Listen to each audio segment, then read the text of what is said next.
Hi, this is Coach McConkey. I am here to walk you through our online courses here in English 2 in my room.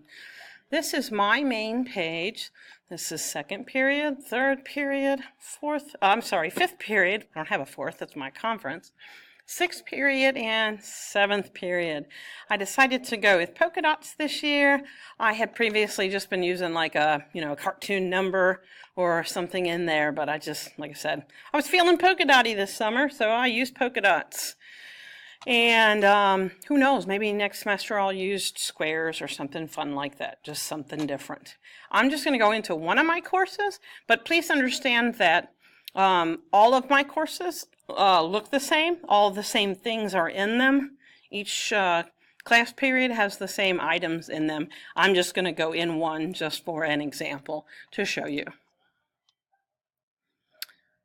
Fifth period, here we are, the gray and pink polka dots. This is a new item that I added, I think Sunday or Monday. My students, I've asked them to complete a diagnostic in the KnowRedInk.com website where they'll learn grammar this year. It's really great. The students get to go in and pick out things that they like and things that interest them, celebrities, athletes, all kinds of things like that. And the website uses those things that the students individually like to teach them grammar. I'll go back to when school first started. I have a parent resource folder for my parents, for the parent access. I don't actually have this. This is not actually turned on or anything this year. I did this last year, and all my students ended up filling out this email address for their parents. I have a thing for my tutoring hours. I have a Schoology Code of Conduct that's in there. It's how I operate with my online course. I have my syllabus for this school year, and we have a class Twitter account, and this is the letter that's associated with that so that you have all the information available to you about that. If we go back out to the course main page, this is a paper assignments folder. Students don't turn any work in here. What this is for is when I need to make a column in the grade book. I have to put the assignment in here, and the students can't actually submit any work here. It's just here, because like I said, it has to have a place. I first made this for my students over the summer. I spent the summer months making it up. What it really is a little motivational folder for them, because not every day everybody feels 100%. So some days they just may need a pick-me-up. And sometimes when you're not feeling 100%, you don't want to tell anybody that you're not feeling 100%. So like I said, I've got a bunch of little things in here for them to just kind of pick me up. Mistakes are expected, respected, inspected, and corrected. And so we grow and learn from our mistakes. It's just things like that, like I said, that I have in here for them. So like I said, if they're just, not feeling the best, motivational quotes, some funny pictures. Here's one of my favorites. That's why it's near the top. I can't bring today, I have the dumb. Some days we feel like that, and it's okay to feel like that, so I just want my students to know that that's okay. And this is a folder for them where the students can post things, where they can post funny pictures in media, and they've taken to this wonderfully. I think this one right here is pretty funny. When you're trying to get healthy, but your demons keep haunting you. There's the gym, but there's the golden arches. I just cracked up when I saw this. Students, your students have been putting things in here, in this album, just for them. They've been doing it. I've been posting in there. I've told them I've liked it. I've told them they're funny. I even gave one kid a badge here for making a bunch of funny memes and putting them in there. So if we go back out to the main course page again, we've looked at parent resources, paper assignments, and the media folders. This is a common unit assessment. The first thing that we've done is pre-assessment to kind of judge where our students are. This is a test, pre-assessment, not really a test, that all the sophomores took. Between all the sophomore teachers, we got together and talked about our data and everything that was done and completed, and kind of where our students sit, what TEKS, with the Texas Essential Skills that we need to, delve into deeper and blend into our lessons this year. Here's the course introduction folder. The first week of school, this is kind of what we did.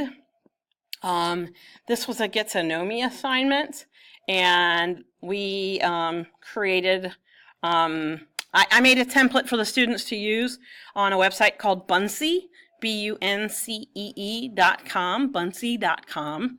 And what it is, it's kind of similar to PowerPoint, but they have animations and stickers and all kinds of things that you can put in your Buncee to make it kind of more, I guess maybe appealing or visually pleasing or whatever, But I made a template for them to fill out, asking them, it says the thoughts that fill my head, so they're supposed to tell me what they think about. One was the thoughts that are the things that fill my heart, so they had to tell me the things that they loved. And then the next slide was academic goals. Then the next slide was their dream job, what they wanted to do, like, if they could do nothing else but their dream job, what would they want to do? And then the other one was wasn't two facts about them, because that was three facts about them, and two was two things they like.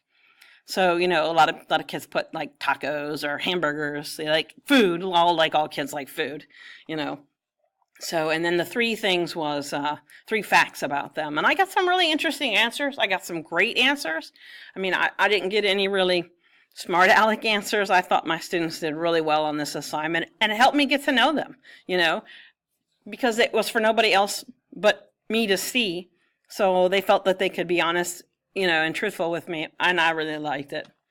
This 5 questions assignment was another kind of peek into their brains, and that was an assignment. It was 5 questions. What's your passion? How do you want to be recognized? What does a successful school year look like to you? And what's your greatest strength? And then finally, what are the attributes or characteristics that you look for in a teacher?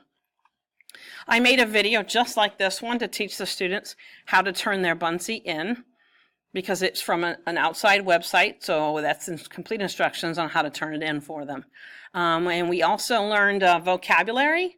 We have a class vocabulary, and it's a competition based. There's teams, there's individuals, there's whole classes against each other. There's a leaderboard, and I can actually show you that if you'd like, and show you the top 10 in all of my classes right here. Boom. Zach Anderson from 5th period, Andy Powell from 5th period, Ethan from 2nd, Kobe from 6th, Malia from 3rd, Michael from 2nd, Sierra from 5th, Adriana from 7th, Jesus from 6th, and Tamia from 5th. That's my top 10 vocabulary winners. Look, Zachary has answered 502 vocabulary questions. Is that not awesome? Look, they have spent altogether, all 5 of my classes have spent almost 40 hours learning vocabulary, and that's just like in a week. So I'm really excited to make this part of my class this year, along with the No Red Ink, which I used last year, and I got good response from the students about. So that was the first week of school, some of the activities that we did. It wasn't a lot of serious hard stuff. It was basically get to know you, get to know me. And I feel like we're off to a really good start this year, and I can't wait. So the next thing that we're starting to do is we're starting to read the book called Monster by Walter Dean Myers. It's about a boy who's 16 years old, and he's on trial for murder. It kind of hits home with the students because they are the same age as the main character for the most part, a little bit younger, sometimes a little bit older, but in the same range. And so basically we listen to a part of the story, and there's a discussion. We have some questions about what they read, And then we have a quiz. We just did this quiz Monday. And the questions are simple. I can't really click into there because then I'll show grades and I don't want to do that. But the questions are simply, do they understand what they read?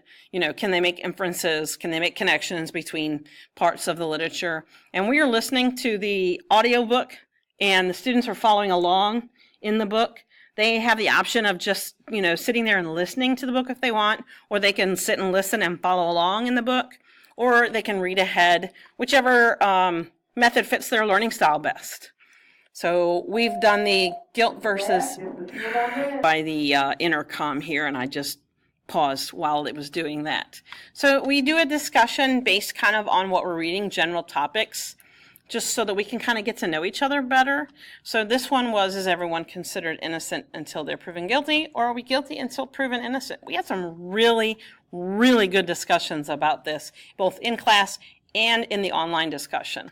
So the questions the students answer are, like I said, about what they read, do they comprehend what they read? And then the quiz, it's open book as well, and it's fill in the blank. You know, do you know what this guy said? Do you know what this guy did? Stuff like that. Basic story stuff. And then, like I said, we do that. We have our second discussion, which was nature versus nurture. And then our questions from the second part that we read. And their quiz will be tomorrow, the 13th of September, for the second part that we read. We just listened to part 3 today. And so this is all separated up. There's some videos from the author. And then if they are miss a day or having a sporting event or something and miss school, this is a read-along that I found on YouTube where somebody, I don't know who this is, but they're reading the book, you know, so that if you miss parts, you can actually hear the parts that you missed, and so you don't get left behind. So here's the No Red Ink Grammar Diagnostic that we've got going. I have some work to do, obviously, and so this is pretty much the online course. Your students should be able to walk you through this, your online course, and if you have any questions, they should be able to answer any of your questions because we're in here practically every single day. If you have any questions, by all means, please don't hesitate to join our class Remind or send me an email. Your students can have my email. They already have it. They can send me a message here in Schoology via their homepage as well. They can send me messages. Students send me messages all the time. I've got no issues with it. Parents send me messages through their student accounts. No issues whatsoever. I am exceptionally easy to get a hold of. I hope you've enjoyed my little screencast presentation of walkthrough through our online Schoology course of English 2. Please let me know if I can help your students succeed in any way this year. Have a great day.